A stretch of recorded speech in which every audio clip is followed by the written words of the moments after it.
All right, hi guys. So since you can't come in person to look at all of the plants that we have laid out for you, I'm going to walk you through some of the things that we want you guys to know in terms of stem modifications, leaf modifications, what different plants look like, and that kind of stuff.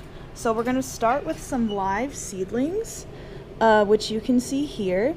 And you can see both the seeds and if you look really close, you can see some root hairs on the ends, and those are extensions of the epidermis that give increased surface area just to help the plants absorb more water and nutrients.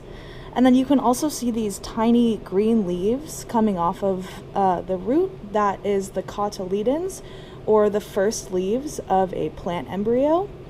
And then in some of these, you can also see the cotyledons right there, those first two leaves, and right there. So now we have some stem modifications for you guys. In general, the main function of the stem is to support leaves and to transport things like water, minerals, products of photosynthesis, plant hormones, etc. So what we have here, first I'll talk about an onion. We don't have an actual onion, but we have this diagram. So an onion bulb is actually a modified stem, where the stem is actually reduced to a disc with scales that are actually specialized leaves. If you've ever looked at a potato, that is actually called a tuber, and that part that you're eating is actually a fleshy, swollen stem that stores food and water. And then we also have a plant right here that has what looks like leaves, but actually the things that look like leaves are modifications of the stem, and the leaf is actually this very tiny thing right in the middle. So this whole thing that looks like leaves is actually stem modifications. And then one more stem modification that we have is these thorns on this bougainvillea. Thorns can be used for protection, and that's another stem modification.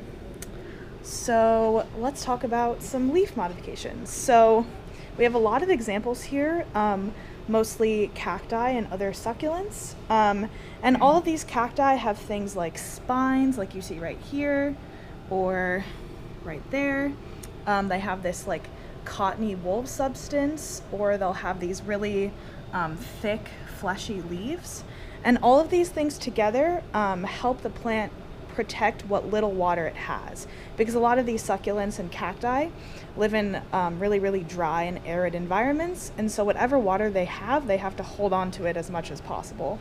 So they'll have a thicker outer layer to prevent water loss, they'll have things like this to prevent water loss, and then spines to prevent any herbivores that are coming to try to steal their water.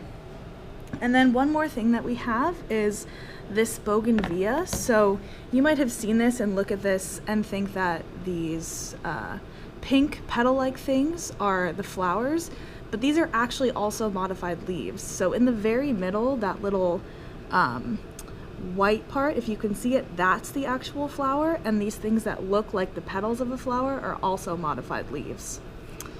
And then one more thing that we have is we have some carnivorous plants over here. Not the easiest to see, but these, like we have our pitcher plant back there, these also have leaf modifications because they've basically constructed their entire leaf to catch bugs for sources of nitrogen. So that's some plants.